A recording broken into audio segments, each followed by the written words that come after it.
From the time of our arrival in Aotearoa, Māori have created a unique architectural history.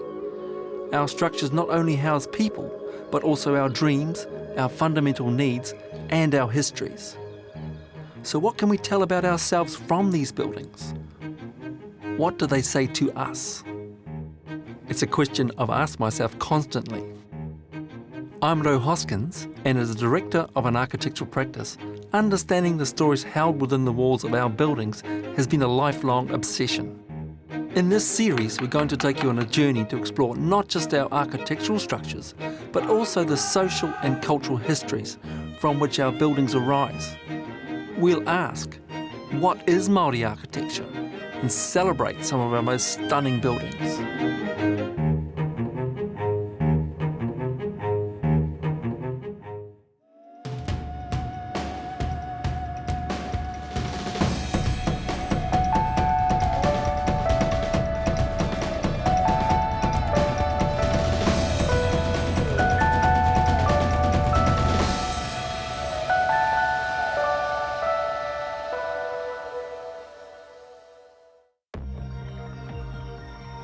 You take an architect raised in the Hawke's Bay, surrounded by buildings like this wool shed.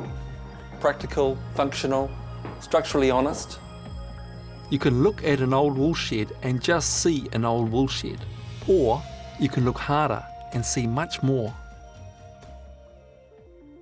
The name John Scott isn't known to everyone, but in New Zealand architecture, he holds a special place. Of Te Arawa, Te Atiawa, Ngāti Kahungunu, and Scottish descent, John Scott is one of our greatest architects.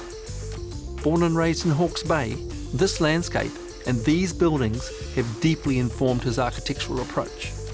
After architecture school in Auckland in the early 50s, John worked for a brief period with the group architects, where he related strongly to their ideas of searching for a specifically New Zealand style of architecture. He then returned to the Hawke's Bay to live and work. One of his early commissions was a chapel and teaching block for his old school, St John's College in Hastings. His son Jacob, an artist and designer in his own right, spends a lot of time ensuring his dad's buildings are well looked after. How's it going, mate? Oh. So you do a bit of work on your dad's buildings, Jake? Yeah, a new building code, right into that. But these have been hanging in there for a long time. You know. Best part of 60 years. Yeah, amazing, eh? He was appointed head boy at first day of St John's, 1941. No pressure? No pressure, no. No, he picked out. Apparently when they started the new school, they had a line-up of kids and he was the biggest and blackest. So they made him head boy. And a pretty brave, particularly this building here, you know, a pretty brave design effort fresh out of school, going to an octagonal building, very much Pacific flavour. And the fact that they went there, they ran with it, eh? Yeah, well, this is obviously Pacific, isn't it, you know? And then that's something else again, you know, really, you know, all boxed concrete, you know, structural stuff. It's a big stretch.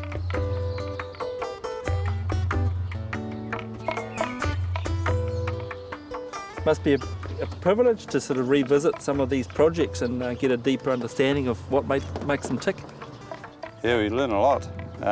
You start having to break them down or analyse them in order to add on or alter or do something, and you learn just how complex they are. The groundbreaking chapel made such an impact that it soon led to commissions for even more ambitious projects.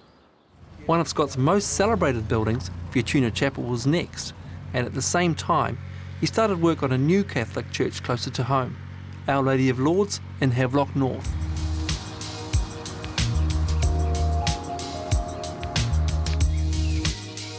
Our Lady of Lourdes is a stunning church, absolutely unique for its time, incorporating elements of the wharenui and woolshed in entirely new ways. It utilises materials that would become familiar John Scott features, such as rough cast concrete surfaces. Wow. Yeah, it's the same as a woolshed, isn't it? Just the same mix, same materials, all of that. Nice that you can't see. Yeah. The top, you know, it's just sort of like infinity. Only the priest gets to see that, eh? Yeah. He gets bathed in light. You've got a kind of duality. You've got the kind of Catholic thing going on here, and you've got quite a Māori thing going on out there. Yeah. And this looks like the end of the tāhuhu, which we can track right through to the entry, actually, eh? All the way, eh? Amo on the sides. And a strong popo tukutuku panel rhythm running down each of the sides. Yeah. Yeah, I think you have to know a bit of your Māori heritage and kind of understand a bit of the whare in order to feel confident to kind of take it somewhere else. You know, it's just abstracted differently. Same elements. You think the flock get that? Well, do they need to? Do they need to? Or is it enough to... to appreciate it, and there is a relationship, you know? All Scots churches are unique, with strong geometric forms at their core. Like a true artist, he never stuck to the tried and true, but came up with a new vision for every building. There is, however, an obvious progression from one to the other. So again, some very familiar materials, stucco on concrete block, but this time used in a totally different design for St Mary's Church.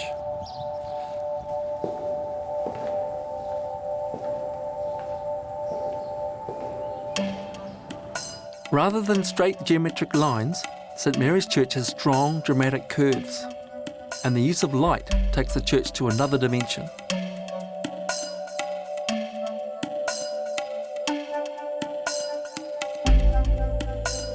John Scott designed some of our most impressive churches, but he also created some special public buildings and a large number of residential houses, mostly throughout the Hawke's Bay.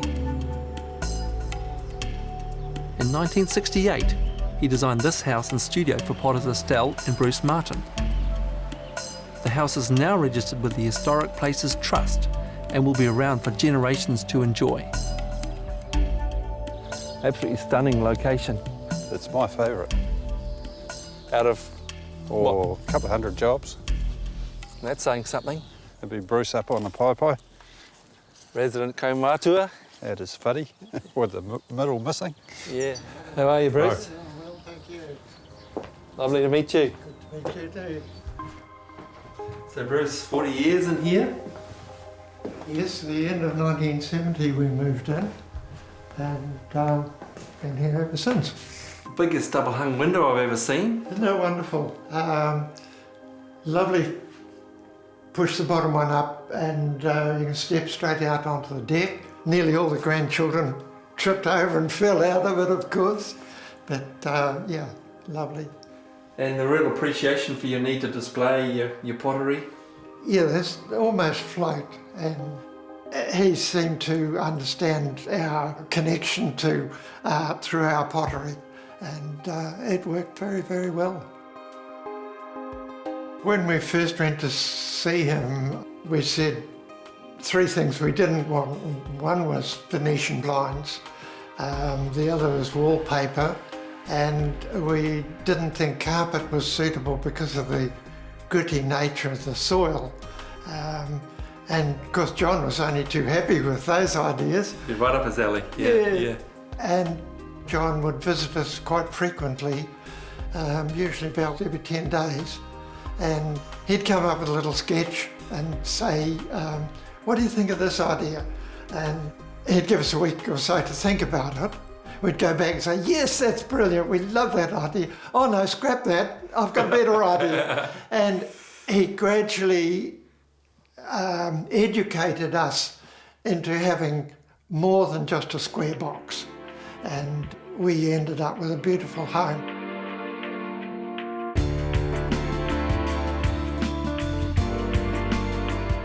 So we've got some classic John Scott detailing going on here.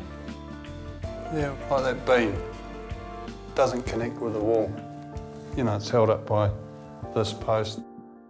It's honest detailing, but it's the beauty is in its honesty. There's nothing masking anything else. No, I mean, it involves a lot of discipline and a lot of craftsmanship. Same here, joint between here and here. Would you do that? I would now. So he was a real slave to his craft? Oh, well, nothing would go out unless he'd figured it out. Nothing. You know, right down to the nth degree. Because mahi was his craft, and that was his life.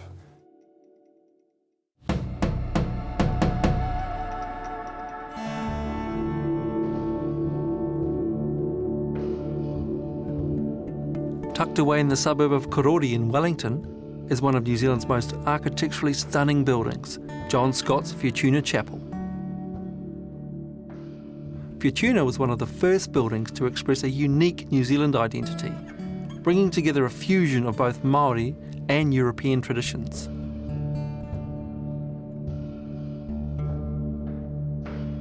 Completed in 1961, it's a timeless piece of architecture that utilises strong geometric forms.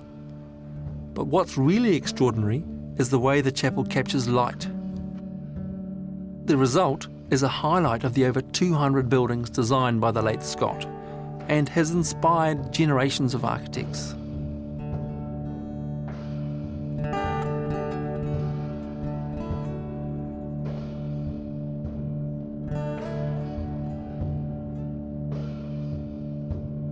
I was always aware of his architecture, and that was probably the reason why I became an architect, just because, you know, there's just something so special about being able to make powerful space like this, and I think, you know, he does it so very well that it was always an influence on me.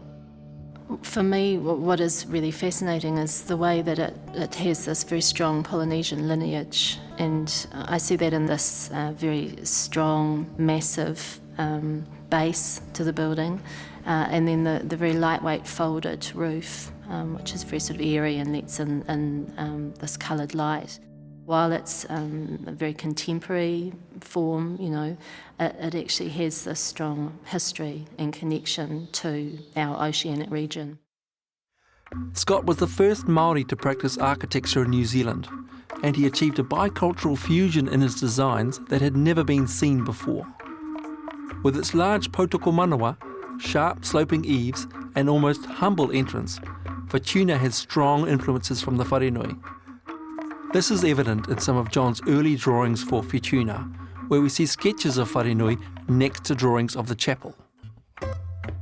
Hannah Scott was 5 years old when her grandfather passed away. She's just completed her architectural studies, and she's been able to build a strong connection to John through his work.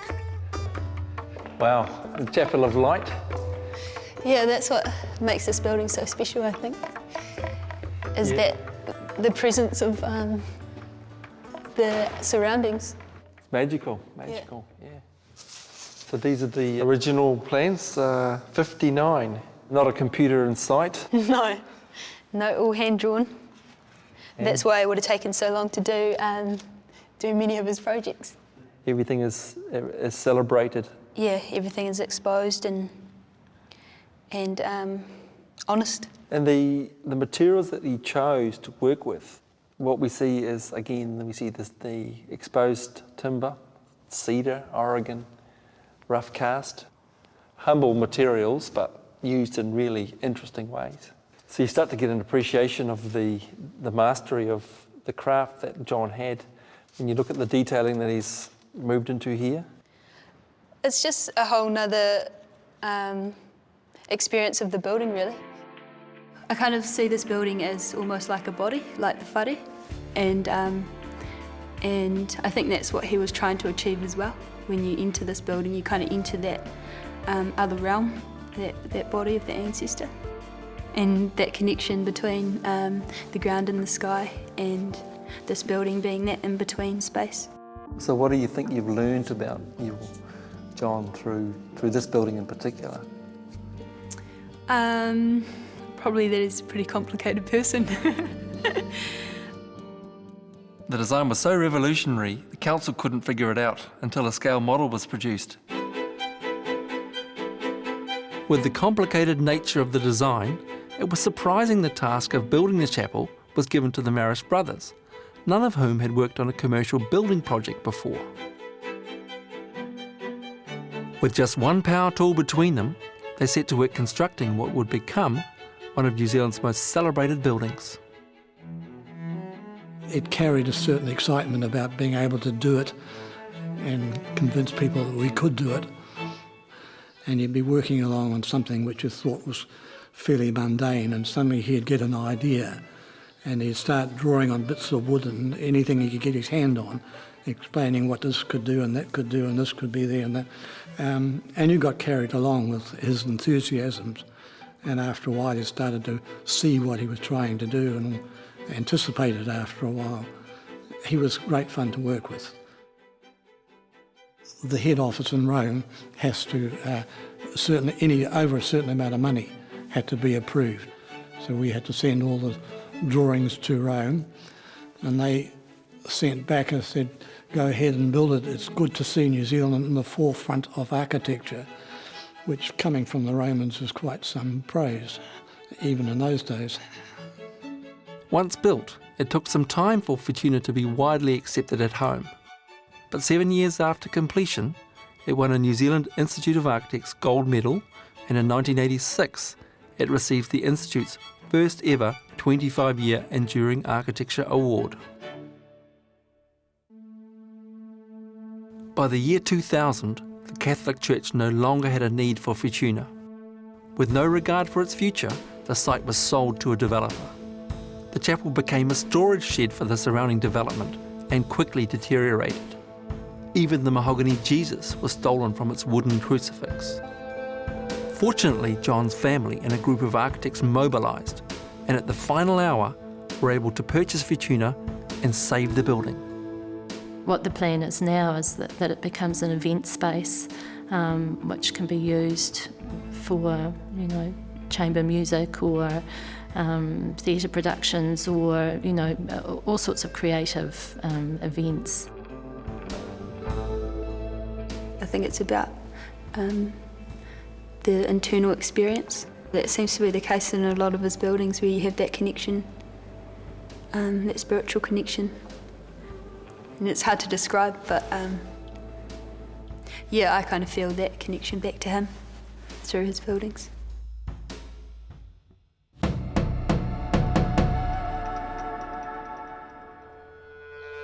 The scope of John Scott's work stretches from sublime churches to homes that are almost part of the landscape.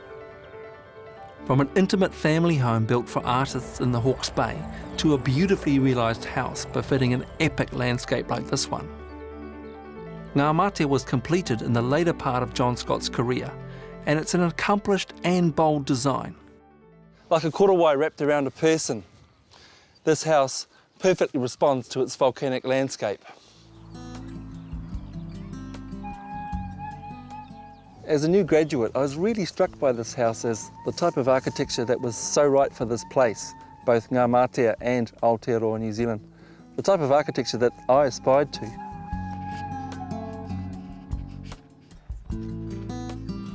The Ngā Mātea house was built for Margaret Apatu and her family in 1981.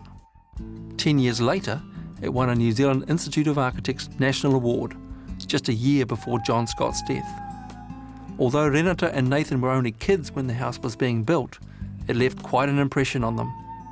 Well, I could never, as a kid, work out how that was ever going to be a house, because with a concrete pad of different levels and all this concrete block just coming out of the concrete. And not until it was actually basically finished did I actually realise how it was all coming together. For builder Richard Kepka, working alongside his dad, it was his first experience building a John Scott house. Many more would follow. He used to take pieces of normal hardware and reshape them, re-alter them. He definitely was an inventor, and he was a great thinker. And I would say very close to genius. And I personally enjoyed working with him. You witnessed quite a few changes to the plans as he observed what was going on site. John, I think, believed that a project like this was an evolving thing.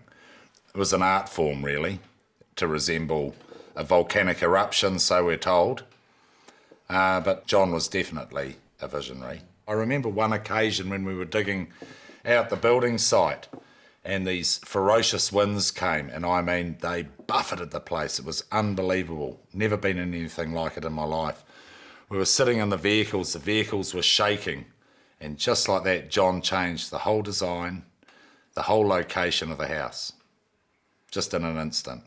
And you guys might not have noticed it, but the arc of the house follows the contour of the hill like a sheep track. Yeah. And I think that's why it feels so natural. And we struggle to set up contracts now which allow for that level of flexibility. We don't get contracts like that anymore. The council wouldn't let you build it.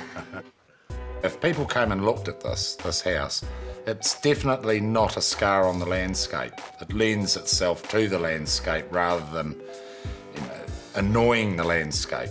And that's what I liked about a lot of his buildings. And quite often, I remember one job we were on, he came there and we were doing a final walkthrough, and he looked at me and he said, "Can you be bothered doing this?" And I said, "Well, not really." He said, "Let's go and lie in the grass and have a smoke." So that's what we did, laid in the grass and looked at the sky and chatted. And that's the sort of guy he was, just an absolute treasure.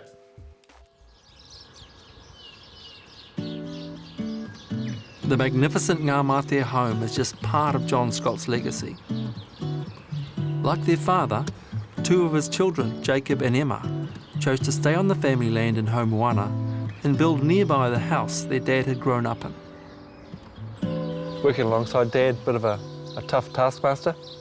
Yeah, especially when you're kind of left in a void, and like silence isn't confirmation, and so you just got to work till you get affirmation,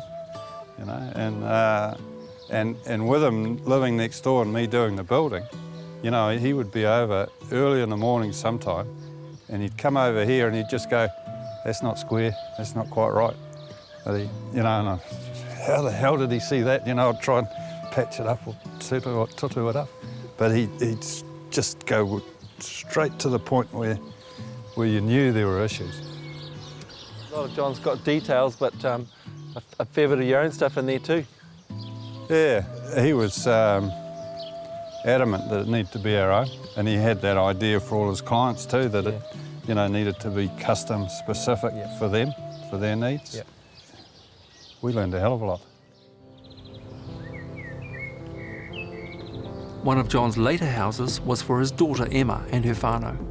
Jake had the fabulous example of working with our dad and learning from him firsthand, and we got the privilege of having him design a house specifically for us on family land. And in that process, I got to know a father, because my experience of growing up, there's a life around us, but our dad, he was totally committed to what he was doing, and long hours into the night. So having this privilege really feels like that. We got to be close. So this is the house that Dad designed for you? Yes, we moved in 1989, and we've been living here ever since. Amazing to see the progression, 1960 house, the Martin house, and then coming in here and seeing a totally different feel, yet very John Scott. Particularly the painted aspect of the block, which is something that obviously he previously was not keen on. We did debate it. Yes. Again, playing with different levels in this house. And you can see the spiral staircase. So there's the other level up above. So there's Po.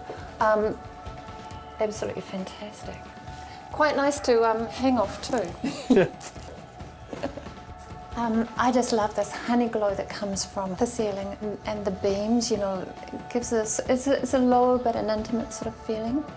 And Roa, look at this view. It's really great. And the level thing too with the benches. And John Scott knobs. Truly. He does. Truly. They're totally his style. They are known as John Scott knobs. They are. Yes. Yeah. Over 200 projects were conceptualised, but perhaps it's not so much one building, but the sheer range of his architectural vision that makes John Scott so enduring. He had this concept that what he was building for too wasn't just for the client.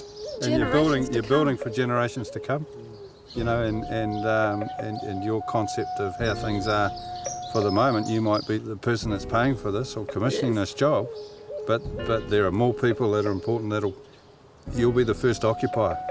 That architectural responsibility was huge.